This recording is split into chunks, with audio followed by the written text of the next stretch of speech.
संध्या ने वरदान मांगा, सहगोत्री का ब्याह ना होवे, 7 वर्ष तक स्त्री को यह ज्ञान न रहे कि पुरुष क्या है, पुरुष को यह ज्ञान न रहे स्त्री क्या है, और जब तक गंगा में जल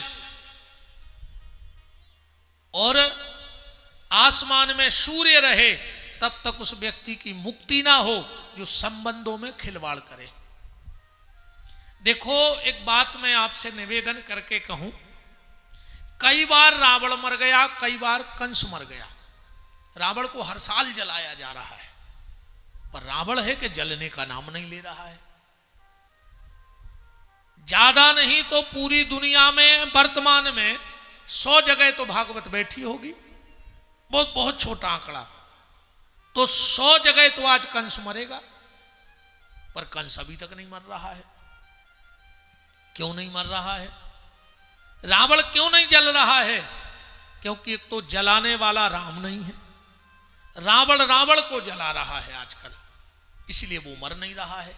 जिस दिन राम जैसा कोई सच्चा मानव रावण जला देगा, उसी दिन कलयुग का रावण जल के राख हो जाएगा।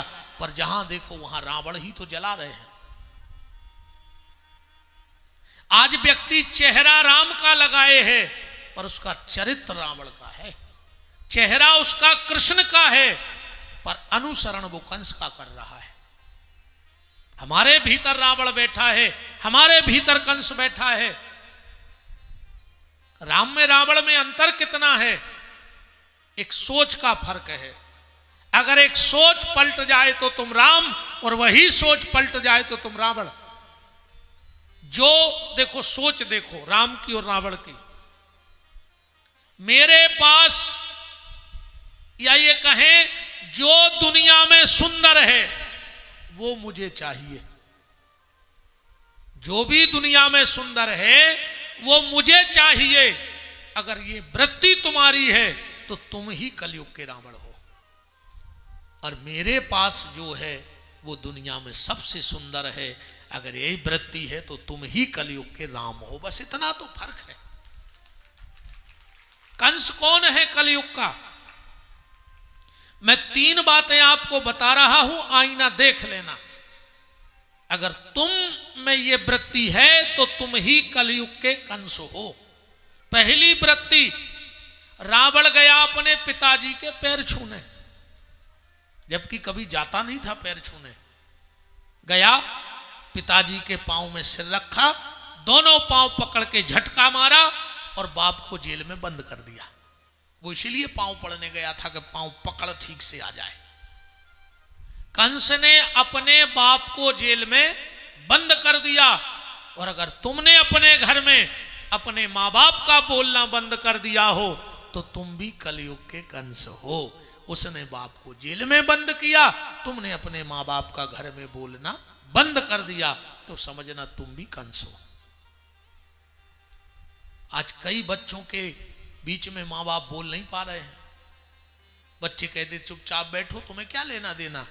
और एक बात सुन लो, अगर तुम्हारी पत्नी और तुम्हारा बच्चा जिस दिन ये कह दे कि अब चुपचाप बैठ के खाओ, बीच में मत बोला करो, उसी दिन घर छोड़ देना। नर्मदा जी चले जाना, इलाहाबाद चले जाना, कहीं जगह ना हो तो मेरे आश्रम आ जाना। अब काहे को कुत्ता से पड़े हो घर में? तुम तो कुत्ते से खराब हो। कम से कम कुत्ते को तो घर में भौंकने की परमिशन है, पर तुम्हारा बेटा बहू तब तुम्हें बोलने भी नहीं देता, तो तुम तो कुत्ते से भी गए गुजरे हो गए। दूसरा कंस, कथा जइया है, कथा तो तुम जोर की कहो, हम वो की सुनाए दे रहे, उसे हो का रहो। कथा रूपांतरण परिवर्तन के लिए होनी चाहिए। हजारों बार रावण कंस मर चुके हैं, अब हमें अपने भीतर के कंस को मारना है, तब तो कथा सार्थक है, वरना कोई मतलब नहीं। तो दूसरा कंस कौन है? कंस के घर में एक चीज रोज गिरती थी, और अगर तुम्हारे घर में भी ये चीज रोज गिर रही हो तो नेम प्लेट बदलवा देना और लिख देना पुलिस लाइन का कंस। लोगों को असलियत पता तो रहे कि तुम हो क्या, क्यों दुनिया को झूठे भ्रम में रखे हो। नेम प्लेट बदलवा लेना आज ही। कंस के घर में एक चीज रोज गिरती थी, अगर तुम्हारे घर में भी गिर रही है तो तुम भी कंस हो। क्या? कंस के घर में उसकी बहन देवकी की आंख के आंसू गिरते थे। अगर तुम्हारे कारण तुम्हारे घर में किसी मां बहन बेटी के आंसू गिर रहे हैं तो समझ लेना तुम भी कंस हो। तुम्हारे कारण किसी के आंसू न आए, पर अगर तुम्हारे लिए किसी के आंसू आ जाएं तो समझ लेना तुम्हारा जीवन धन्य हो गया। तुम्हारे कारण न रोए कोई, तुम्हारे लिए रोए तो समझना कि तुम्हारा जीवन धन्य है, वरना कोई मतलब नहीं।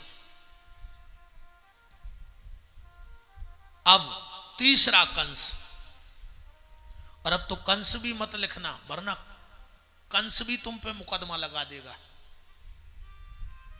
फिर तुम अपनी नेम प्लेट पे लिखवाना जबलपुर का सुअर, और हो सकता सुअर भी तुम्हारे खिलाफ बैठ जाए धरना देके।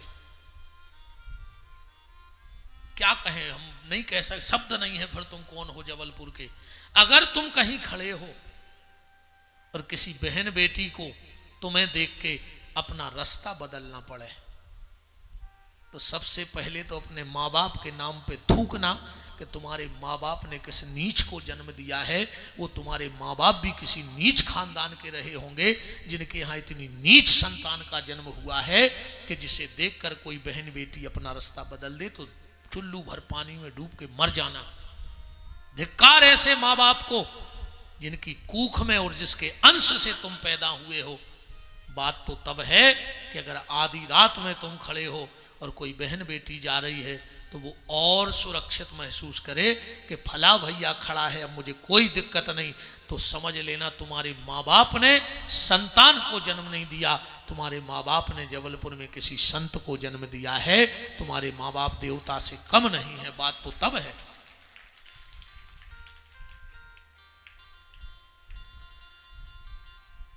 तो बात क्या चल रही थी कि संबंधों में खिलवाड़ ना हो।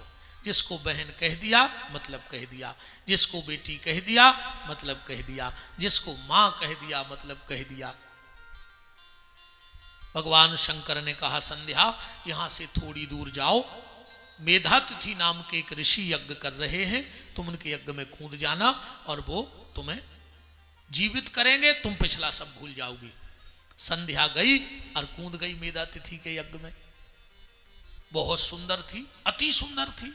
जैसे यज्ञ से प्रकट हुई उसी समय भगवान सूर्य निकले, तुरंत मेधातिथि के पास गए, बोले मेधातिथि हमें तुम्हारी कन्या से विवाह करना है। मेधातिथि ने विचार किया दामाद अच्छा है, एक और मैं निवेदन करूं आप सबसे हाथ जोड़ के, अपनी बेटी को ले जाके चाहे नर्मदा जी में फेंक देना तो मर जाए, पर किसी शराब पीने वाले से उसकी शादी मत करना, चाहे वो कितने बड़े अधिकारी का बेटा हो, कितनी बड़ी प्रॉपर्टी वाला हो, कितनी बड़ी सर्विस में हो, पर अपनी बेटी को शराब पीने वाले को मत देना। चाहे उसको कुंवारी रख के जीवन भर अपने घर में रखना। आज व्यक्ति वर नहीं देखता है, आज व्यक्ति घर देखता है, जबकि मेरे हिसाब से वर देखना चाहिए, घर नहीं देखना चाहिए।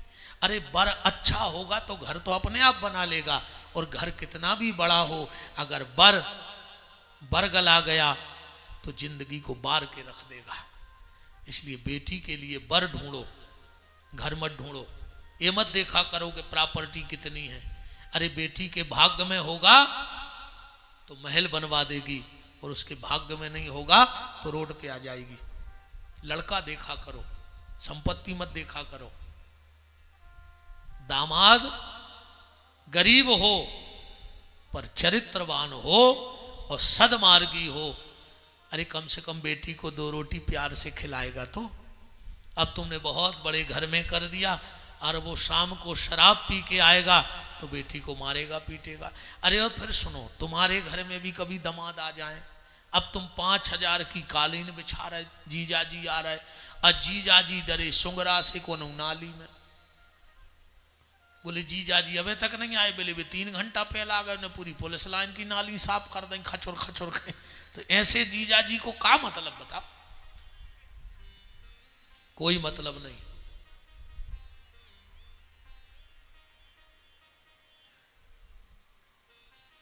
सूर्य को कन्या का दान कर दिया मेधातिथि ने।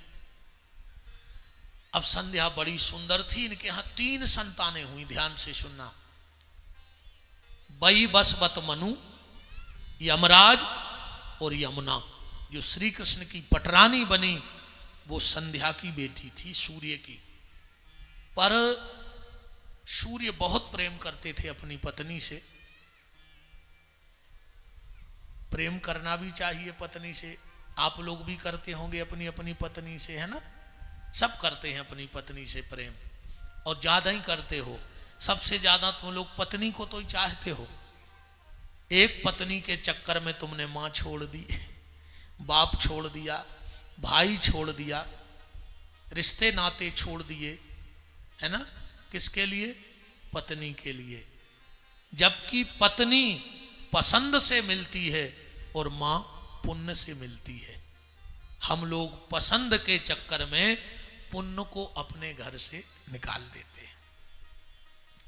बाहरे जमाने तेरी हद हो गई, बीबी के सामने मर्द हो गई। बाहरे जमाने तेरी हद हो गई, बीबी के सामने मर्द हो गई। पेट पर सुलाने वाली पैरों में सो रही है।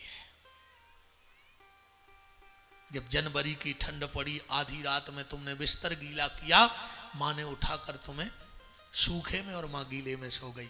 तुमने वहां भी बिस्तर गीला किया, मां ने उठा के तुम्हें अपने हृदय पे रख लिया और पूरी रात गीले में पड़ी रही। और आज वही मां पेट पर सुलाने वाली पैरों में सो रही है, और बीबी पी रही कोको कोला, और बूढ़ी मां पानी को रो रही है। ये हालत है आज की मां के लिए। दवाई नहीं, अब तो सब कछु ससुराल है। सगे बाप से मुंह नहीं बोलत, ससुर से कहते हैं पापा जी। बाप से बेरबान है, ससुर को जी लगा कर बात कर रहे। अरे राम राम राम राम, क्या होगा? किसी के घर जाओ तो उसका मकान देख के उसकी अमीरी की तुलना मत करना। कितना बड़ा मकान है, फर्नीचर कितना महंगा है, गाड़ियां कितनी खड़ी है, उसकी अमीरी की पहचान नहीं है।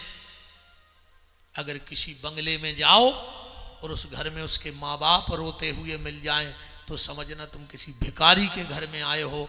और किसी झोपड़े में जाओ और उसके माँ बाप हंसते मिल जाएं, तो समझना किसी शहंशाह के दरबार में बैठे हो। क्योंकि जिसके घर में बूढ़े माँ बाप हंसते हैं, मेरे सांवरे सरकार उसी के घर में बसते हैं। भगवान ऐसे नहीं रहते हैं। सूर्य बहुत प्रेम करते थे पत्नी से। संध्या परेशान। एक दिन संध्या ने जहां उसकी छाया पड़ रही थी, तो एक नारी को प्रकट किया और संध्या चली गई भजन करने। बिल्कुल हूबहू संध्या जैसी थी वो छाया। सूर्य ने सोचा यही पत्नी है। इनके यहां एक बेटा हुआ जिसका नाम पड़ा शनिदेव। संध्या की छाया से जो नारी प्रकट हुई थी, उसके गर्भ से सूर्य से जो पुत्र हुआ, उसका नाम पड़ा शनिदेव। एक दिन शनिदेव ने यमुना को लात मार दी, बड़ी बहन को। सूर्य को क्रोध आ गया और कहा जाओ हम तुम्हें श्राप देते हैं, तुम्हारा एक पांव टूट जाए। इसलिए शनि लंगड़ा है, एक पांव टूट गया उसका। एक दिन आए नारद जी। सूर्य बोले कि नारद, कुछ दिन से हमारी पत्नी का स्वभाव बदल गया है, बड़ी लड़ती है। अच्छा, पत्नी ना लड़े इसका मंत्र दें? मेरी गारंटी है लड़ेगी नहीं कभी। अब पति ना लड़े इसका मंत्र दे दें? दें? चाहिए कि ना दें? हाँ, सब बहनें कह रही दे दो गुरुजी, बहुत परेशान है। माताओं की 2 समस्याएं हैं साहब पूरी दुनिया में। 2 समस्याएं इनकी बिल्कुल परमानेंट है। किसी पंडित जी के चली जाए, किसी झाड़ फूंक वाले के चली जाए, कहीं जाए, ये 2 सवाल तो इनके पहले हैं। पहला, गुरुजी हमारा बच्चा है तो बहुत होशियार है, पर पढ़ाई में मन नहीं लगता। आज तक किसी ने नहीं कहा कि मेरा बच्चा गधा है इसलिए नहीं पढ़ता। गुरुजी वैसे तो बहुत होशियार है, बस पढ़वे में मन नहीं लगे।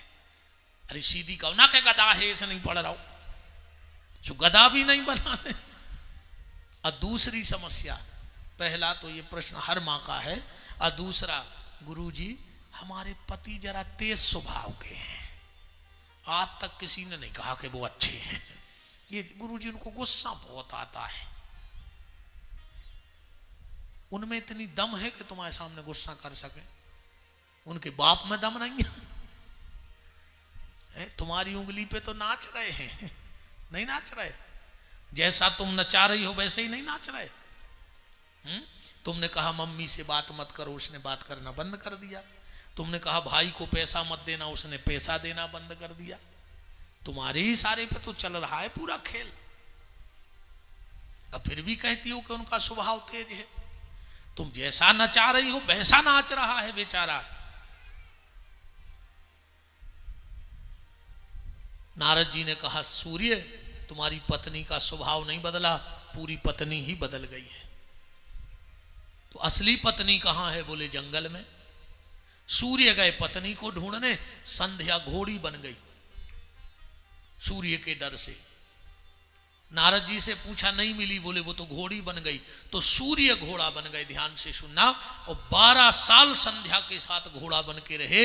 इनके यहां 7 बच्चे हुए, जिनका नाम पड़ा अश्विनी कुमार, जो देवताओं के वैद्य बने। एक दिन संध्या अपने रूप में आ गई और बोली कि धन्य है मुझे ऐसा पति मिला कि मैं घोड़ी बनी तो वो घोड़ा बन गया। जाओ मैं एक वरदान देती हूं। बोले क्या? बोले आज के बाद जो भी पति पहली बार अपनी पत्नी को लेने जाएगा, अगर घोड़े पर बैठकर जाएगा तो उन पति पत्नी में बहुत प्रेम होगा, इसलिए हमारे यहाँ दूल्हा घोड़े पे बैठ के जाता है। इस कथा के कारण